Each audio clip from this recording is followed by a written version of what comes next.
Welcome to today's episode of the Simply Financial podcast. I'm your host, Christopher Calandra. Want to increase your financial IQ with the show?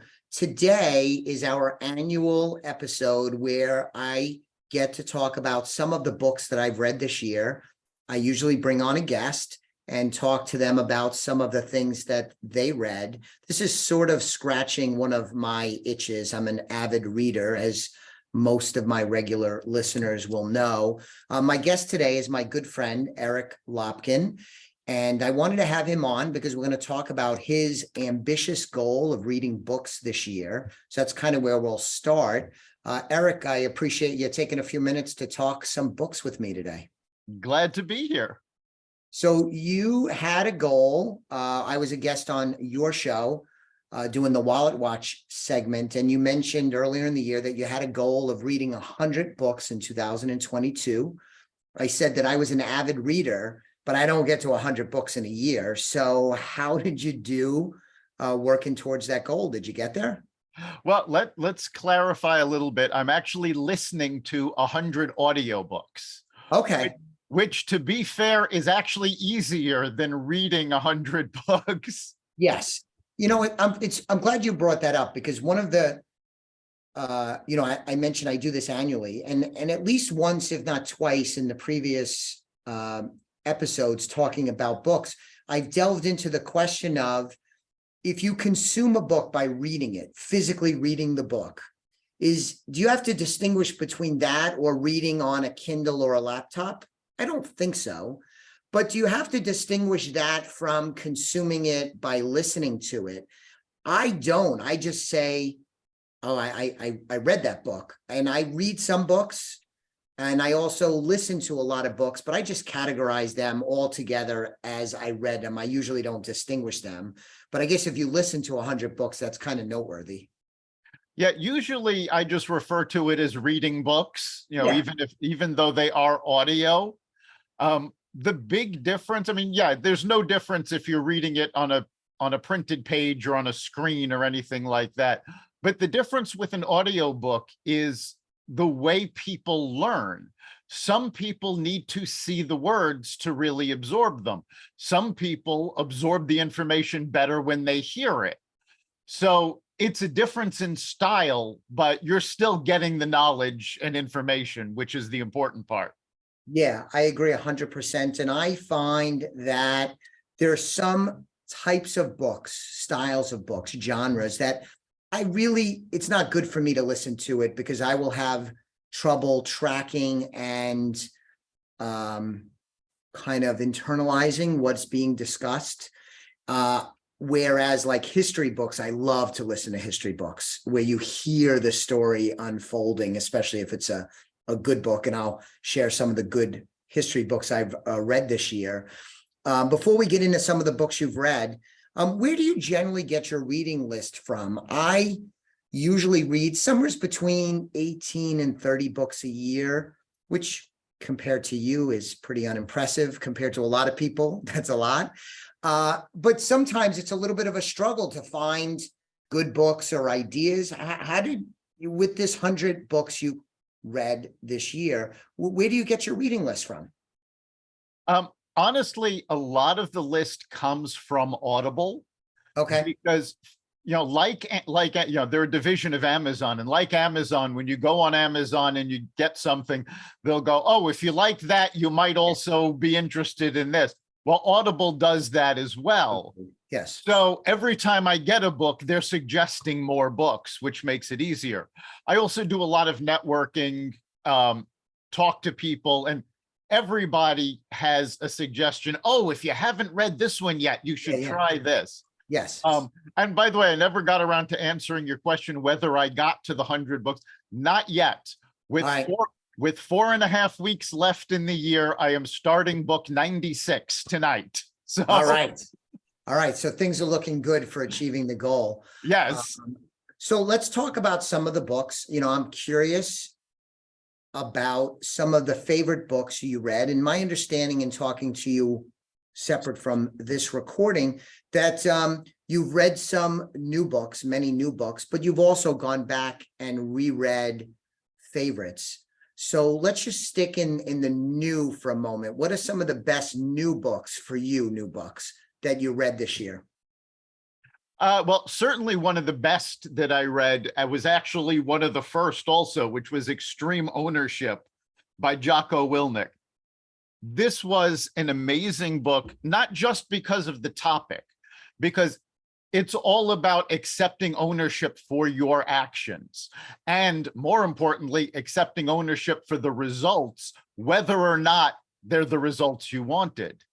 But the format of the book is fantastic because Jocko is a former Navy SEAL, and that's where he learned these lessons. But after leaving the Navy, he became a business consultant. So each section starts with talking about what the lesson is, tells the story of the SEAL operation that he learned it as, and then tells about how it applies to businesses and how he's used it for different businesses. So the format is fantastic because you're not just learning important lessons, you're actually being told right away, oh, this is how it applies to business. This is how you need to use it. Very good. Switching gears slightly, did you try and do different genres? I know you consume a lot of business stuff, right? So that was probably a good percentage of the books.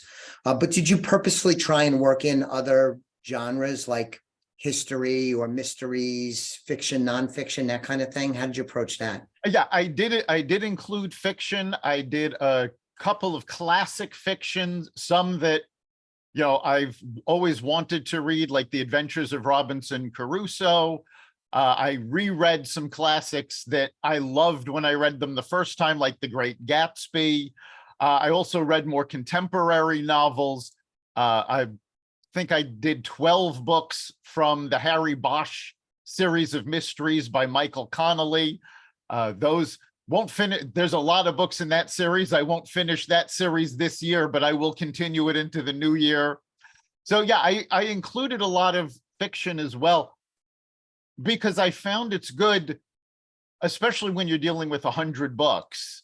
Sure. Now, business book after business book after book, you get overwhelmed, and it's like you need to shift gears and relax a little bit so that your brain can really absorb all the information. I understand completely. If I read too many of the same type, especially business in a row, it all starts to get blurred, and I'll attribute stuff from one book to another book, and it kind of gets mixed up in my head. What are some of the other names you wanted to throw out?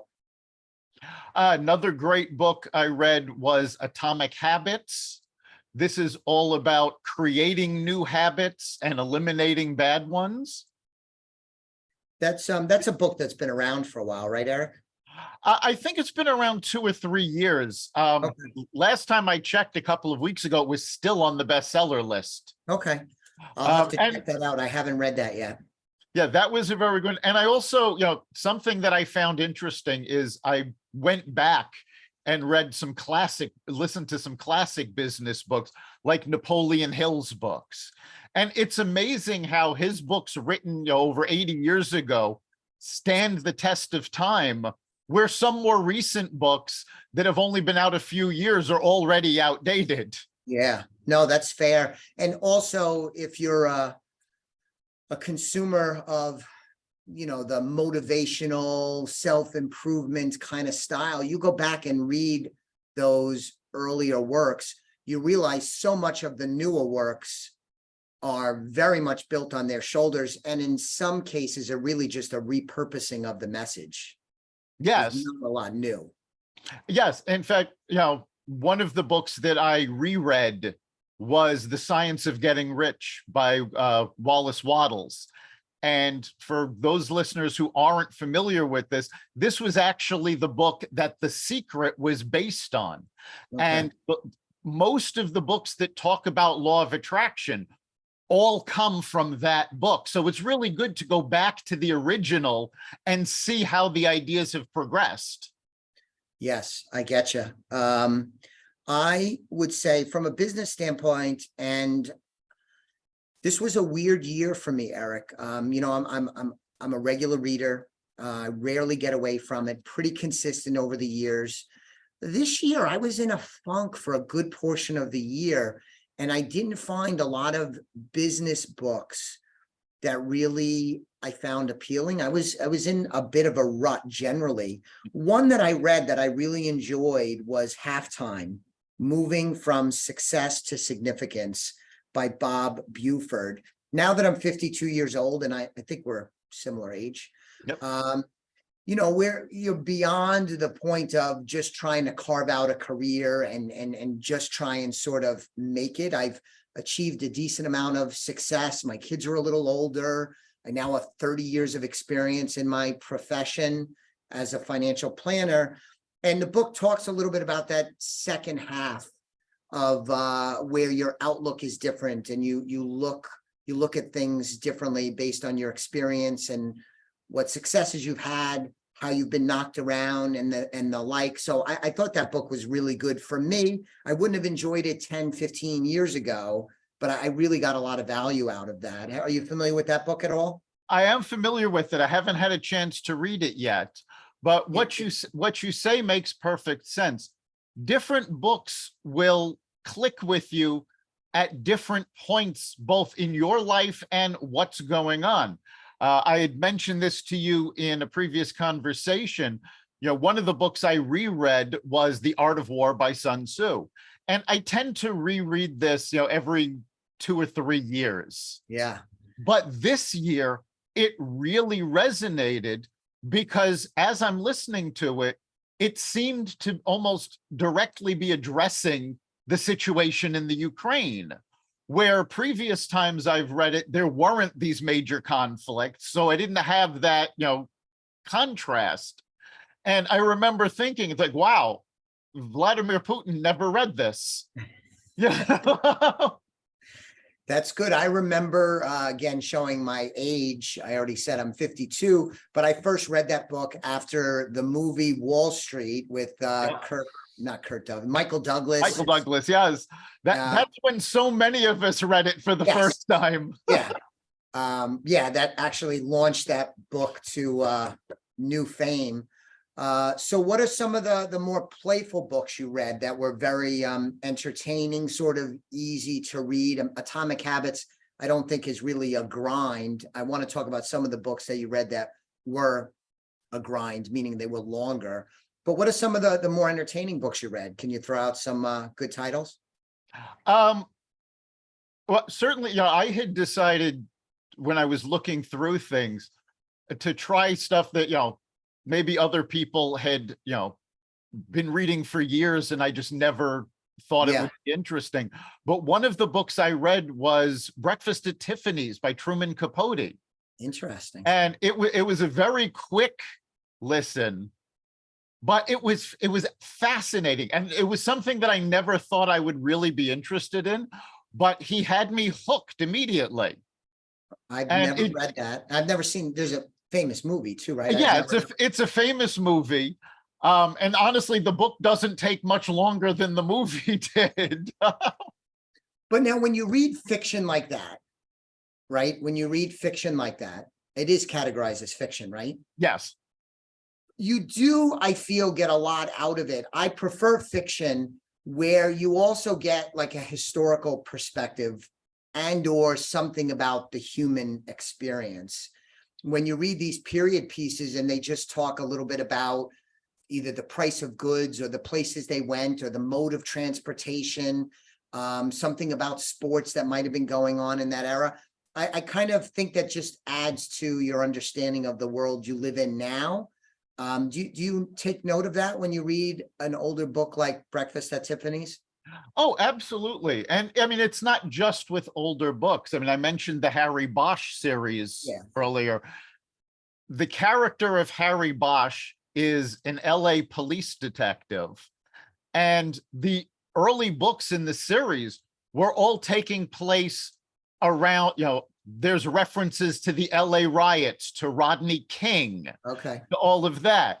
And Bosch himself is a Vietnam veteran. He was a tunnel rat. So there's flashbacks and he talks about what went on in Vietnam. I see. So it gives it a fantastic tapestry for a backstory. And, you know, especially when they're talking about real events, it gives you a different perspective. It's like, oh yeah, you know, this is how it actually affected people. And then sometimes it actually just inspires me to go on and look up more information about those events, you know. I hear you. I mentioned earlier in the discussion, history books. I read a decent amount of history books, and I just referenced it in terms of the fiction books. Every year I talk a little bit about some of my favorite history books, and it almost always, if not always, includes Bill O'Reilly's series, the Killing series, that started with Killing Lincoln. I don't know how many years ago that was now, but I've read the entire series. This year there was two, Killing the Killers, which profiled the war on terror and really took you behind the scenes on some of what went on in the US trying to get the bad guys. And more recently, Killing the Legends, which was really a different spin on what Bill O'Reilly had done previously with the Killing books. It profiled the demise of Elvis Presley, John Lennon, and Muhammad Ali, focusing on how fame damaged and hurt them, how they were taken advantage of. And these are individuals that I know a little bit about. Presley and Lennon were mostly before my time in terms of the height of their fame. So it was really, really interesting to find out, Elvis Presley's manager, just completely ripped him off and took such advantage of him. Crazy stuff. So that was, I enjoyed them. Have you read any of the Killing series by Bill O'Reilly? I haven't gotten a chance to read those yet, but I agree with you where reading the historical books, it does give you a different perspective. And of course, you learn different things, but while they're talking about what went on and all of this, it gives you insight into the human condition. One of the historical books I read this year was called The Half-Life of Marie Curie. And it was a short biography of Marie Curie. And, when you watch the news, when you see what's going on, you always see people who, no matter what the facts are, they cling to their belief. Yes. And in reading this, I found it, this is clearly not a new phenomenon, but it shows how it affects people. Marie Curie, debatably was one of the most intelligent people in history. 2 Nobel Prizes in science. Right. Her discoveries, power so much of what we do. And yet she used to carry around a piece of radium because it reminded her of her husband, Pierre. And other scientists told her the radiation from that was going to kill her. She needed to stop, but she believed it was a piece of Pierre and she would not give it up. And yes, it did shorten her life. She did ultimately die from the radiation. Wow. So even the most intelligent of us, when we have a belief in our heart, we tend to cling to that. And I thought it was an interesting historical piece of information, but I thought it was even more interesting how it delved into the human condition. Very good. So people that are listening, they might want to read more. New Year's resolution is right around the corner kind of thing. Any books you would recommend just for anyone that they might enjoy reading? Could be an old one or a new one. Some of what you read is specific to your industry, just like I do. Not everything that I read people would be interested in tackling. Any recommendations that you would say, look, anybody, any age, I think they'd really get value out of reading X? What would you throw out? Well, the first thing I would throw out for just about everybody are the books by David Allen. There's 3 books that he did, Getting Things Done, Making Things Happen, and I'm blanking on the third one. Let me just, which is bad, but these books were absolutely amazing. And I read getting things done for the first time years ago. I read the second two for the first time this year. And every time I reread it, I get more inspired. It's like it just kicks me in the ass to get things organized, to do things, to take a good look at how I'm working. Somebody else I would highly recommend is Seth Godin. He does a lot of books on marketing, but the concepts he talks about apply to so many things. I recommend Poke the Box, which is, everybody's familiar with the term thinking outside the box. Yeah. Poke the Box is about how you can push those boundaries and get out of your comfort zone. He also has a book, Tribes, which is how people really grow by their connections and by putting together these tribes of people that spread the word and get ideas done. So those I think are applicable to anybody. In terms of fiction, I've mentioned the Harry Bosch series a couple of times during this podcast by Michael Connelly. If you're interested in a more fantasy science fiction type thing, I recommend the Harry Dresden series by Jim Butcher. I describe Harry Dresden as what it would be like if Harry Potter grew up, became a private eye, and was better written. I love it. But that's also I think there's 18 or so books in that series, and that's a very fun series. And for somebody who is interested in audiobooks, I have to say, we focused a lot on the number 100, but it actually becomes easier and easier the more you listen. When I started listening to audiobooks, I would listen to them at regular speed. Yes. The more I listened, the more I found that regular speed was a little too slow. So I would start speeding it up. Now, the average that I listen is twice the speed, so it cuts the time of a book in half. And there was actually one book, it was a good book called The Power of Self-Compassion, but the author read it so slowly that I had actually sped it up to about 3.5 times the normal speed. Oh, yeah.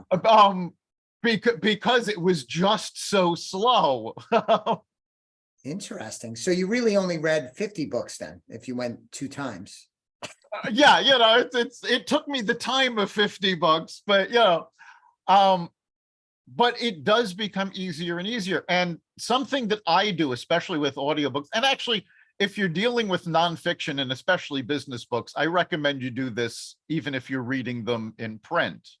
But I listen to them on my iPad, and I have, while I'm listening to them, my notepad program open, so that as something hits me, yes, I type it in really quick. It's like take quick notes going, yes, that's something I have to remember, either to look into more or just to remind myself, and I take notes.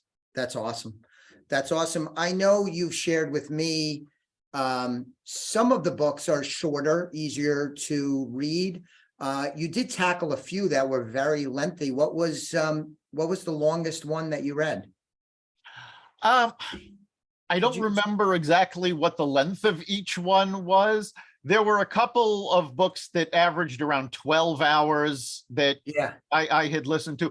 There were a few books that I wanted to read, but I pulled off of the list because of the length, because I was trying to get to 100.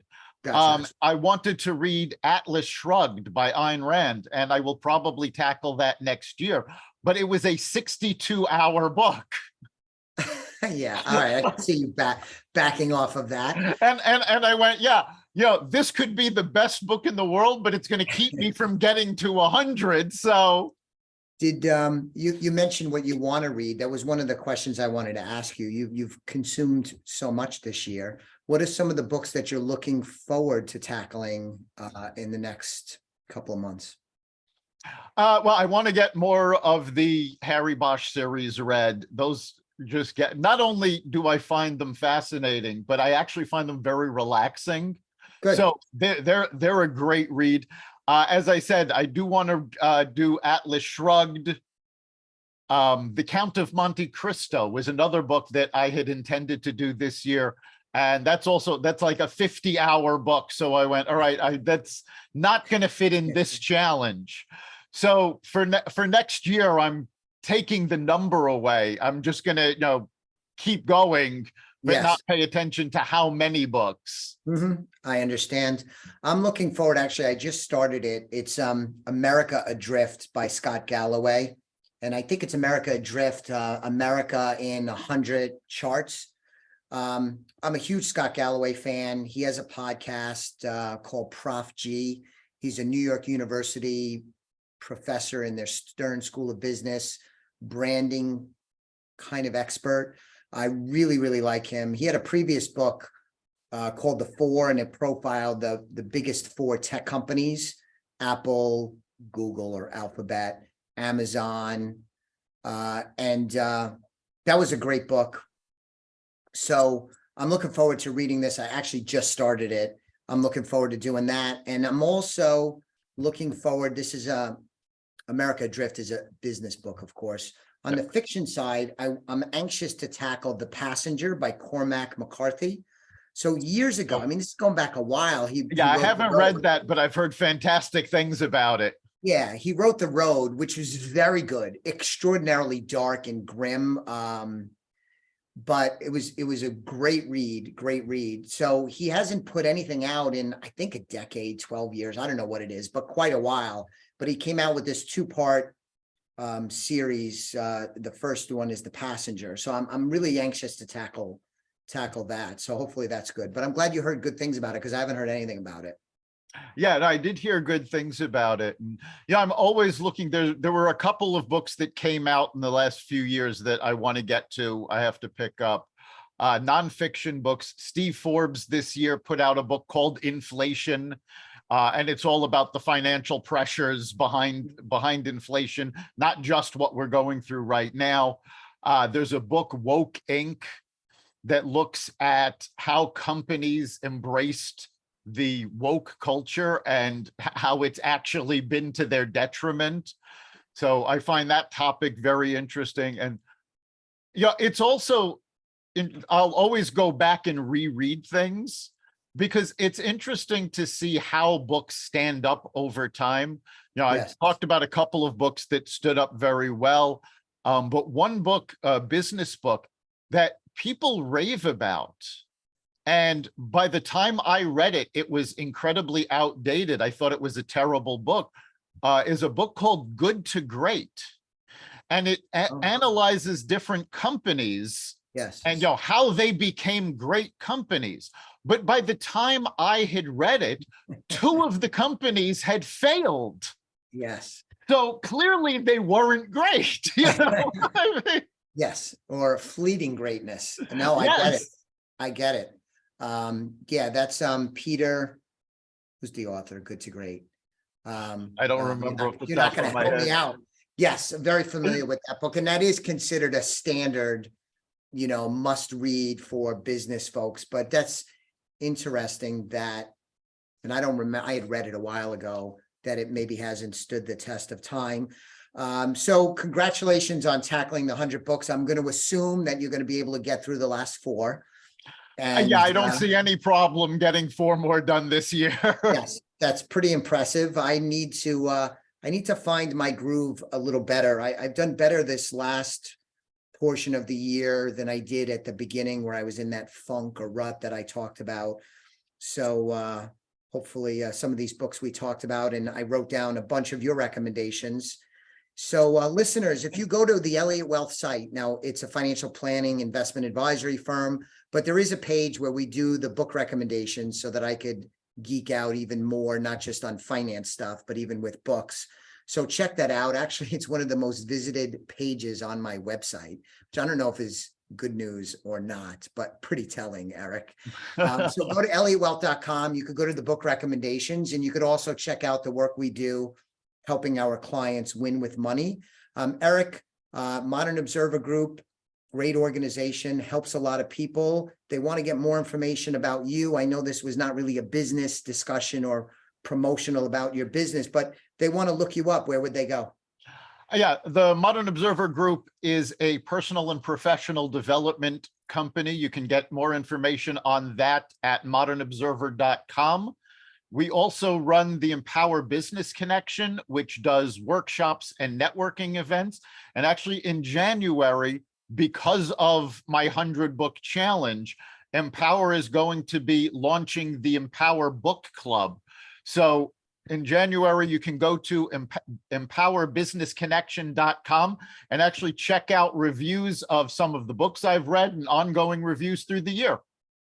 Terrific. I love it. Eric, thank you so much. I appreciate the discussion today. And thank you for your friendship. It means a lot to me. It means a lot to me too. I'm so glad we've been able to connect over the years, and thanks for having me. Yes, listeners, I'll be back with you on the next episode of the Simply Financial podcast very soon. The views expressed are not necessarily the opinion of SagePoint Financial Incorporated and should not be construed directly or indirectly as an offer to buy or sell any securities mentioned herein. Investing is subject to risks, including loss of principal invested. Past performance is not a guarantee of future results. No strategy can assure a profit nor protect against loss. Please note that individual situations can vary. Therefore, the information should be relied upon when coordinated with individual professional advice. Please note, the information being provided is strictly as a courtesy. When you link to any of the websites provided here, you are leaving this website. We make no representation as to the completeness or accuracy of the information provided at these websites, nor is the company liable for any direct or indirect technical or system issues or any consequences arising out of your access to your use of third-party technologies, websites, information, and programs made available through this website. When you access one of these websites, you are leaving our website and assume total responsibility and risk for your use of the websites you are linking to. Securities and advisory services are offered through SagePoint Financial Incorporated, member FINRA SIPC. Insurance services offered through Elliott Wealth Management, LLC, not affiliated with SagePoint Financial.